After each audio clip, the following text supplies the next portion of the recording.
Hi everybody, welcome to Working. It's going to be a slightly different kind of video today because I just got back from going on a trip. I was gone for about a week.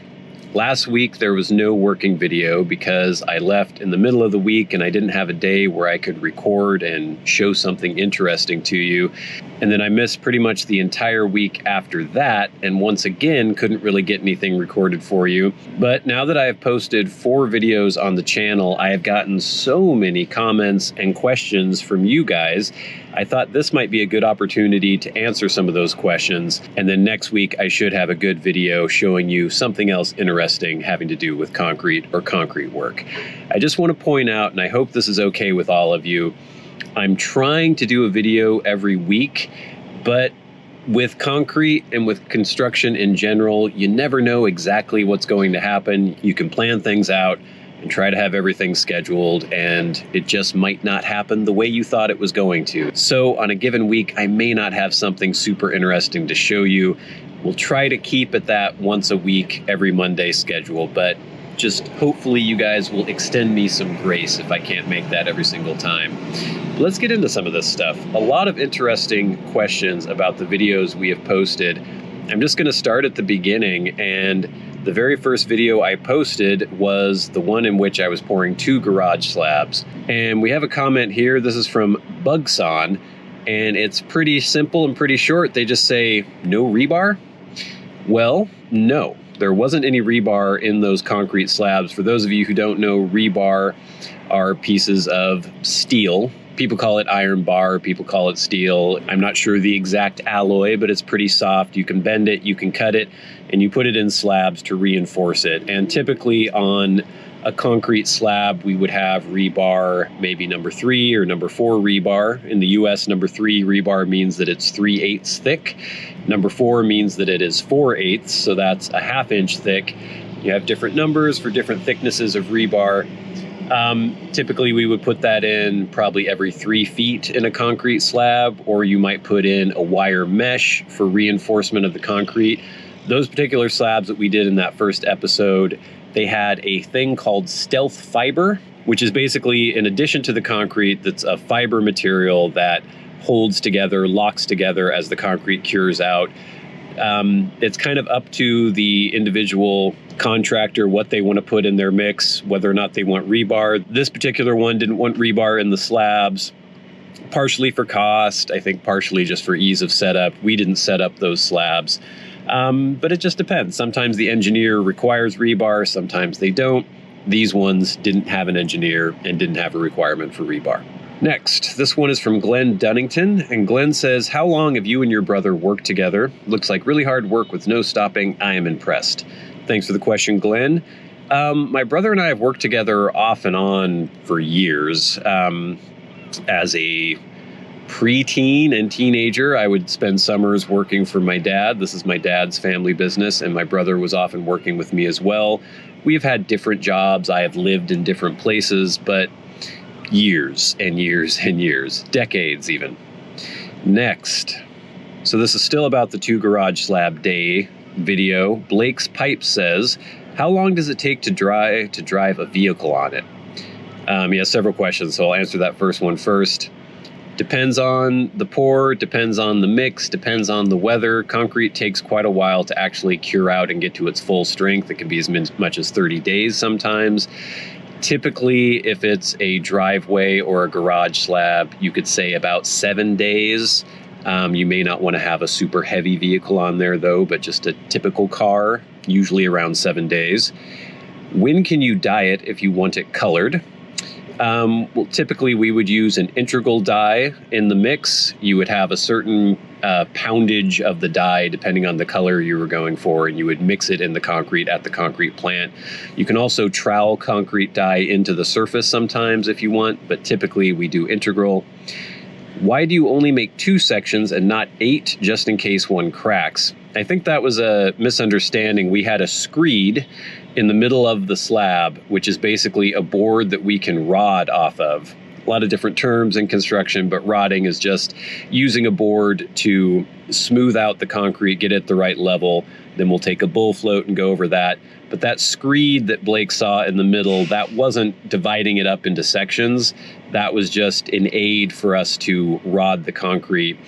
After we have poured and it dries, we come back and we cut the slabs to make relief cuts for cracking. And with slabs the size of those garage slabs that we were pouring, I would just do one down the middle each way, so basically cutting it into 4 sections. On driveways, a lot of the times we do tool cuts, so that's actually using a tool that cuts the concrete as we're finishing it. You will see that in the video I posted where we're pouring concrete on an island. You will see me cutting the concrete with a tool. So that's something that you do as you're pouring, as opposed to coming back later and cutting with the saw. Next, we have one from user EL5 and 2KN2R. Sometimes YouTube doesn't show me the proper usernames here, but this is someone from Australia just mentioning how things are different where they are and how their requirements may be different. They were asking why we didn't have a vapor barrier under the slabs, basically 2 millimeters of plastic or visqueen. Sometimes we do that. Again, it's whether or not it's required. Sometimes if something is engineered, it will have certain requirements that you have to meet in order for inspection. These garage slabs don't need inspection, and that's just not what the builder wanted us to do. I typically don't love pouring with a vapor barrier because all the moisture in the concrete comes out of the top of the concrete as you're trying to finish it. So sometimes you'll put an additive in the concrete called water reducer. So again, just depends on what's called for and what's required. Next, we have a comment from Drew Walton 2513. Dang, I had no idea how much you just had to smooth and then smooth some more. Why do you have to do so much? Smoothing. Maybe a little more narration would be okay as long as it doesn't slow you down. Well, again, this is about those garage slabs, and those garage slabs have what's called a hard trowel finish. There are different finishes that you're going to put on concrete. Sometimes you'll do something called exposed aggregate. It's not super popular anymore, but you might have seen that a lot in the 80s and 90s, where you use really small rocks in the mix, and then you put a retardant over the top of the concrete, and then you spray that off, and you'll have those exposed rocks. We do something called a sand finish. We'll do stamped finishes. We do a lot of broomed finish, which is typically what you would use on a sidewalk or a driveway. And then on a garage slab, it's a hard trowel. So you're getting the finish or the surface as tight as you possibly can. We have to go over it over and over because each pass, you're trying to get out any little imperfections, any bumps, any valleys, anything like that, so that when you're using the machine, we use a power trowel on our hard trowel finishes if they're big enough. If it's small, we'll just do it by hand. So by the time you use that machine, you have a nice flat surface, and it's just repeating it and repeating it and repeating it, getting that moisture off the top, and eventually getting it so it's nice and hard and shiny. Next, we have a question from CS Sparks.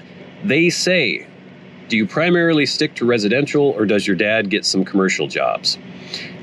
Primarily residential. We don't have a big crew, as you've obviously seen. It's mostly just my brother and myself. Sometimes we have extra people if we need them, but yeah, pretty small jobs normally, or not even necessarily small, but usually residential. We have done some commercial stuff. We've done some big apartment buildings and things like that. Just depends. Next, we're moving on to the second video. That was the pouring a footing and remembering Walter video. R.I.P. Walter. And Pablo Non-Picasso, 1977, asks, what's the retardant you were talking about? Something to slow down the concrete cure time in the warm weather? And yes, that's exactly right. Depending on what you're pouring and how high the ambient temperature is, you may put a retardant in the mix, and that'll help the concrete not set up too quickly so you don't find yourself struggling to catch up and stay on top of the concrete. In the winter, we'll use something that is an additive that will help the concrete set up more quickly, because if it's 32 degrees and it's really cold, you might be sitting there all day. So we'll use a non-chloride additive that will actually make the concrete set up more quickly in the winter. In the summer, sometimes we use a retardant. Jorg Westerhoff asks, the long sleeve is against the sun or against splattering concrete and dust? You're the only one wearing a long sleeve, it seems. And I'm wearing long sleeves again today. I typically do in the winter or not in the winter. Well, I do in the winter too, but mostly in the summer. And it is mostly because of the sun. If you're outside for 8 to 10 hours, sometimes 12 hours, during the summer, you don't want to just be baking in the sun all day. I think vitamin D is good to get. It's good to be out in the sun, but I'm in the sun all the time. So I do my best to try to minimize too much sun exposure. I try to make it so I don't get too much sun exposure. I usually wear the large brimmed hat like this. This is my Tilly, I think it's LM6 or something like that. A Tilly hat that I wear pretty much all summer long when it's really sunny. I wear sunscreen on my face. I don't really wear sunscreen on my body. That's why I also use this neck gaiter just to protect the back of my neck, because I hate feeling that sun just beating down on the back of my neck. So yeah, mostly about trying to protect myself from too much sun exposure. Thanks for the question. Hallie's Ledger and Lace says, poor Walter. Yep, poor Walter. What did you mean gravel is cheaper than cement? Well, basically, I don't know if that's a common aphorism, but it's something that I say sometimes. When you're pouring a slab that's really deep, typically if you're doing a residential slab that somebody's going to be driving on, you go 4 inches deep, about that deep for the concrete. And if you have one that's 6 inches deep, you're spending a lot more on the concrete, whereas they could have brought in some more fill, gravel or sand or whatever, and brought that grade up so you have a 4-inch slab as opposed to a 6-inch slab. The gravel is cheaper than the concrete is. And sometimes people are just like, pour it 6 inches deep, pour it 8 inches deep. Like, okay, we can, but it's going to cost you a lot more. Next, we have one from Yala Yolo 9974. They ask, who lays out the forms for you to fill? Do you guys do it or somebody else? Depends on the job. Typically, we're setting everything up and pouring it ourselves. The very first video, the 2 Garage Slab Dave video, those are set up for us. It's a program, not to get too into the weeds here, but it's a program where people are making these developments. This organization makes these developments, usually 8 to 10 houses per group. We do the footings, the foundations, the garage slabs, the driveways, any sidewalk that needs to be done. And they have families who get low interest loans who are working on these homes. And they're going to be their own homes, but they all help each other out and they do some of the labor and they set the forms for us and then we come and pour them because they don't really want them to be pouring the concrete. That's kind of too important to leave up to amateurs. At John Jones asks, any idea how many calories you consume in an average day? I don't really. I tried to get one of those calorie tracking apps a while ago just to see. I don't think it's enough, basically, but I try to do protein bars and protein shakes, and I don't know. I think I get maybe close to 3,000 on a pour day. And I don't mean P-O-O-R day. I mean a P-O-U-R day. Obviously, I'm expending a lot of energy. I'm burning a lot of calories, and hopefully I'm getting enough. My skinniness might suggest otherwise, though. Once again, we have a question from user EL5 and 2KN2R. Not sure what their actual YouTube name is, but they ask, and they're in Australia, do you have inspectors checking the pour on jobs of this size? Beautiful job of formwork and early stripping too. So again, this was about the footing that we poured. And yes, we have to have the footings inspected. Then we have to have the foundation walls inspected. Different things need to have inspection. It also depends on where you are, what city you're in, what county you're in, what state you're in. Things are different all over the US, so something that might be true in Washington might not be true in California. But typically, if you're pouring a foundation for a house, you get the footing inspected. They have to inspect the steel, the rebar, the reinforcement, all that stuff. Then you're getting the foundation inspected.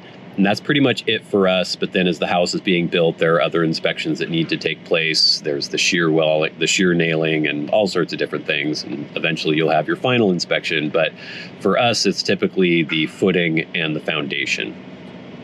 All right. And Hexeter Bonsai says, okay, I have questions. 1, It clearly does not matter that the concrete was oozing out of the forms, but do you have to clean it up, or is it just a thing that happens when you pour concrete? And 2, do all the concrete trucks make that same backup noise? I am so used to hearing beep, beep, beep from work vehicles in reverse, but that noise is interesting.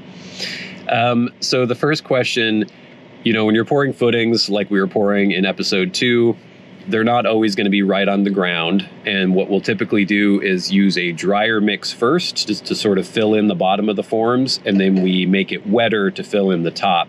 You're always going to lose a little bit of concrete, and no, it doesn't really matter. You may, on the outside of the footing, want to scrape some of that away if you're putting footing drains around it. But other than that, not a big deal. And then the concrete beep noise, it depends. Some do the noise and some do the beep noise. Just depends on the truck.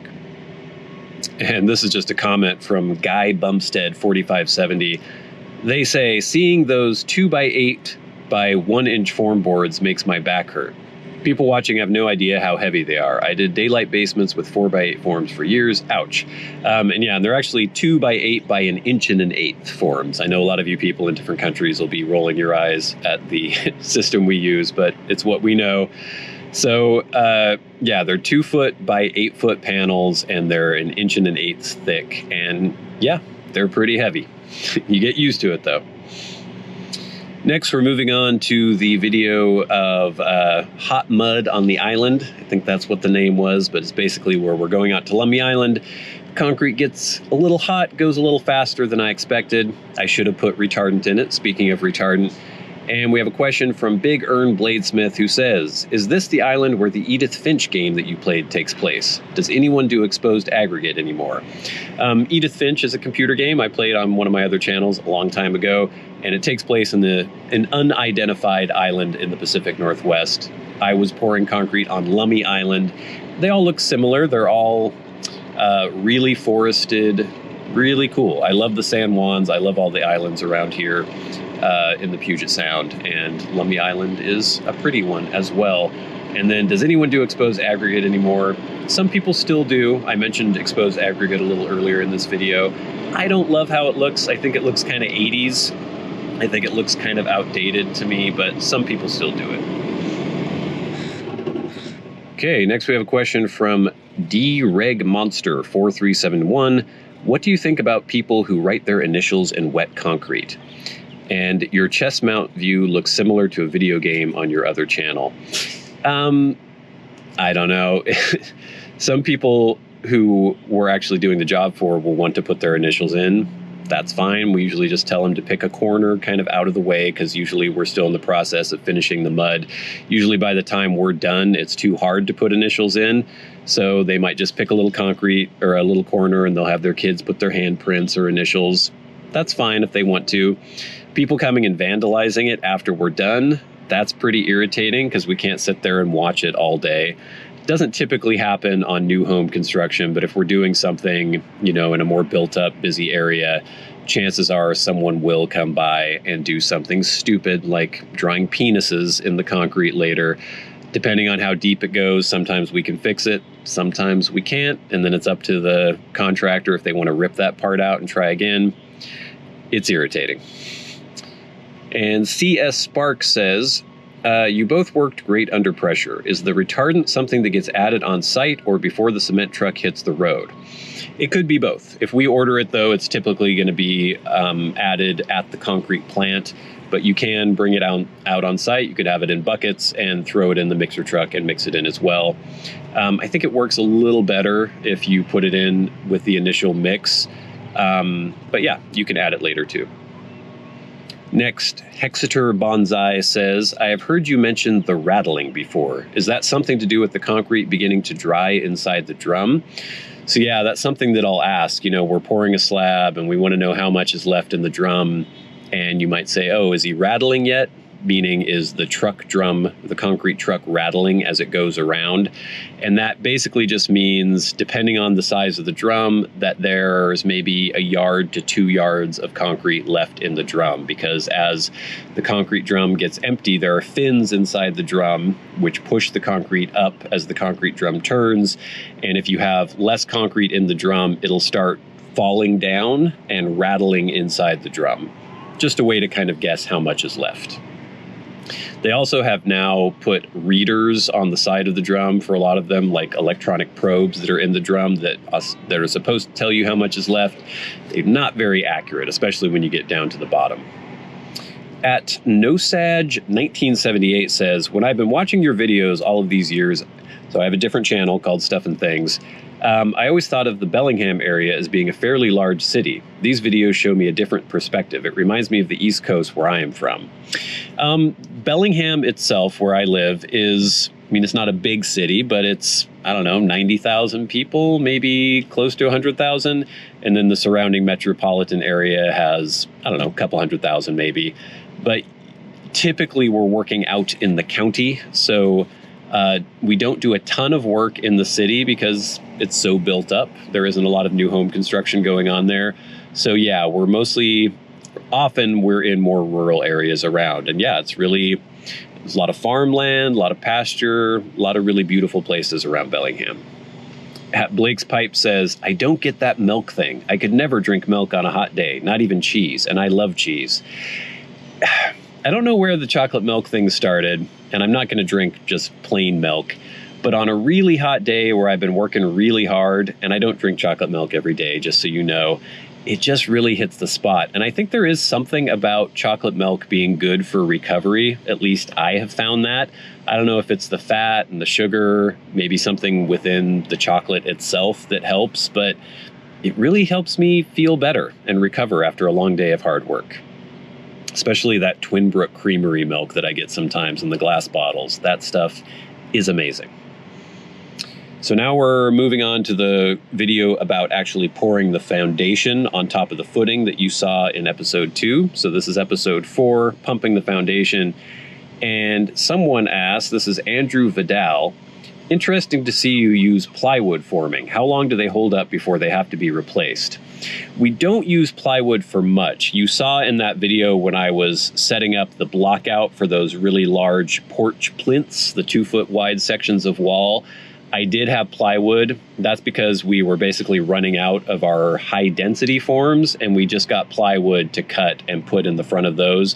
And we had to stack some plywood on the other parts of the walls too. But yeah, typically we use 2-foot by 8-foot by 1.125" high density panels. So they're made out of composite. They're a lot more rigid. They don't bow and warp like plywood does. And that's typically what we use. Guy Bumstead 4570 says, if you could use any brand of cordless drill, what would you pick? I use DeWalt. That's just kind of what I have the batteries for and the charger for. They work fine. So that's what I use. I use a DeWalt cordless saw and a DeWalt impact driver, and have for quite a few years. All right, I said there were a lot of questions, and we're still going here. Hopefully the wind noise isn't going to be too bad out here. John Robinson 8549 says, you have excellent taste in tape measures. When I had a carpentry job, a Milwaukee rep gave me one just like it at a hardware store when he was giving a presentation. And yeah, I do use a Milwaukee tape like this. Tapes typically don't last long in my job. I got this one because it has a nice fat tape, and you can extend it really far without it flexing. You can see how dirty it gets, and it doesn't last long, especially in the winter. You get mud on it no matter how hard you try to keep it clean, and they start to rust. So I'm replacing tapes quite a bit. At Chris Portislander says, is there an age when people can no longer do this type of demanding physical work? How does a small family business deal with that, and how do they take care of their older workers? Are there other activities that they can shift to? I guess it's different for everybody. Concrete work, or construction work in general, and concrete work in particular, is pretty physically demanding. In some ways it helps you stay in shape, and it probably helps me maybe stay a bit younger than some people who never do any physical activity, but it's rough on your joints, it's rough on your back. My dad doesn't do a lot of the hard physical labor anymore. Got a train going by pretty loudly. My dad doesn't do much of the hard physical labor anymore. He does a lot of the, he looks at jobs, he bids the jobs, he gets materials for us and stuff. So that's kind of ideally where you move into as you get older and as your body starts breaking down a little bit. But I'm hoping that the way I work, I try to make sure I'm really careful with my back. I do a lot of squatting, you may have seen. And I just try to take precautions and make sure that I'm not tearing myself down too much. And I think in general, I'm in better health and in better shape than most people my age. And then we have a comment from, again, the YouTube names aren't always clear here. It just says at user EL5 and 2KN2R. Yep, hurry up and wait. Truth is stranger than fiction. It beggars belief that they could not call you. Hope the concrete company are paying for the extra time on the pump. I don't think I've ever seen a neater job of footings on a domestic house. Beautiful, can't wait for the next installment. Thank you so much, username. I don't know exactly who you are. But yeah, in the video where we were waiting for the concrete truck and they just didn't show up, that is an issue. We have two concrete companies locally, and we usually use one more than the other. We have a relationship with them. We know their drivers. We know their dispatchers. They do their best, but sometimes there are unavoidable delays. That particular time, that was just this particular concrete company kind of not holding up their end of things, and it did make it so we had to sit there for quite some time not working, which is never a good thing. I think they probably did work something out with the contractor so he wasn't paying for that pump truck to be sitting there for a long time, because that can get expensive. And then we have one more thing. This is from John2438, who says, what is the knife that I have seen in your videos? Is that the knife you typically use while you are working? And yeah, I have this knife. It is a Mora, and that's the one that I typically use. You can see the state of the sheath. I use this mostly just because it's pretty cheap. This is a stainless steel version, and it holds up well. It doesn't corrode easily. I can get a lot of moisture and everything going, especially if I'm working in the rain, and so that's what I use. Other people have asked about just the way I'm filming these videos. Like sometimes I'm using a chest rig. On the last video, I think it was video number 4, I had a head rig on with my GoPro, trying out different things, and they were asking, you know, why use one version, why use one rig more than the other.